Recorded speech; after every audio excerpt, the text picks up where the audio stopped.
your left.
Is that everyone?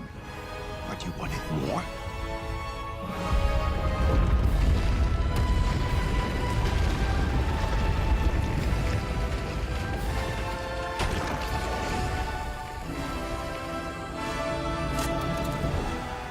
Qoocam 3 has better specs than the Insta360 X3 and GoPro Max, and yet it has a lower price. Is it at least comparable to the Insta360 X3 and Max? I mean, what are you giving up? What's the catch? And regardless of price, is it better than the Insta360 X3 and the Max? I've compared the Qoocam 3 side by side against the X3, GoPro Max, and the 1-inch 360 in daylight, low light, ease of use, and photo. Here's what I found. First, let's talk about video quality in daylight. I think it looks okay. The Qoocam 3 is about as detailed as the Insta360 X3. And for dynamic range, it looks like it might be the best in its class. It also has very good flare resistance and the stabilization is fine. On the downsides, it's seriously over sharpened. And even though it has the largest sensor in this group, the quality looks as if it's from the smallest sensor. I'm not really sure why. In terms of color, the white balance is often inaccurate, leaning toward blue, and it tends to overexpose by about half a stop. So for video quality in daylight, I think it's not bad, but I personally prefer Insta360 X3 and the GoPro Max. Now, how's the low light performance? Candle claims it's approaching 1-inch sensor image quality. Well, at first, it looked very noisy. Now, in that regard, Insta360 and GoPro both have very strong noise reduction. Qoocam 3 looks like it almost has none. But then you also notice the detail. And when you apply noise reduction in your video editor, the Qoocam 3 looks almost as detailed as the 1-inch 360. Well, definitely not as rich, but still very good. It's the best low light performance for this class.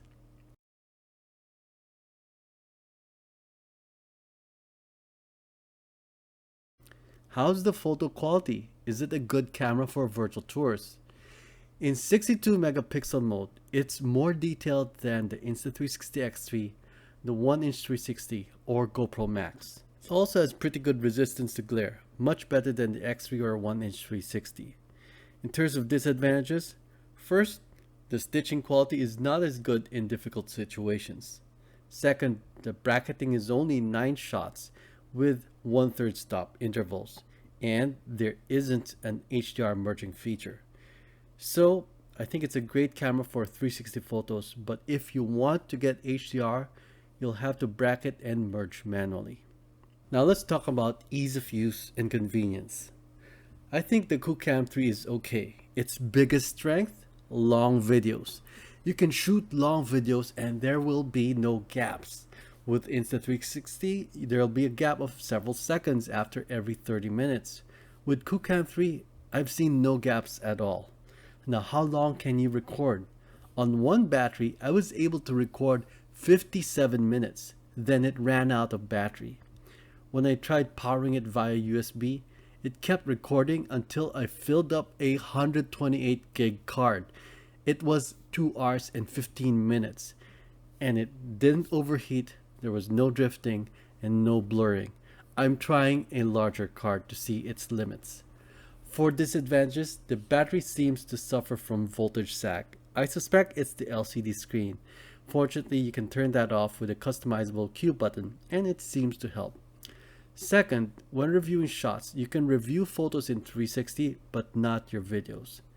Third, it has manual exposure but no shutter priority mode and no ISO priority mode. Now the desktop workflow is about the same as Insta360 X3 and Max.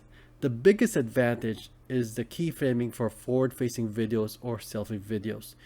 It takes the least amount of keyframing for that. Now disadvantages, it has no tracking option. Now you can use Insta360 Studio's tracking feature, but you'll need to stitch the 360 video first before importing it into Insta360 Studio. Now let's talk about the mobile workflow. It's okay. It connects easily to the app, just like Insta360. With Max, I struggled to connect to the app. And speaking of Insta360, the app is similar in that it has special effects as well. Now the disadvantage is that like GoPro Max, you have to first download the video before editing it. Now in that regard, Insta360 can edit and share videos without downloading them first, making it easier to use. So for ease of use, I'd say Insta360 X3 is the easiest, followed by Qoocam 3, then GoPro Max. Now let's talk about price. Qoocam 3 is the lowest cost 360 camera in its class, with specs that meet or beat the Insta360 X3 and GoPro Max. What's the catch? Now the truth is that Qandao is a smaller company, so it has less resources for your customer support. If you buy Qoocam 3 expecting that they're going to fix everything, you might be disappointed. Instead, I suggest evaluating the Qoocam 3 based on the way it is right now. Inaccurate white balance, aggressive exposure. If you are okay with those issues, then it's the best affordable 360 camera right now. What do you think? Let me know in the comments. I'll see you in 360.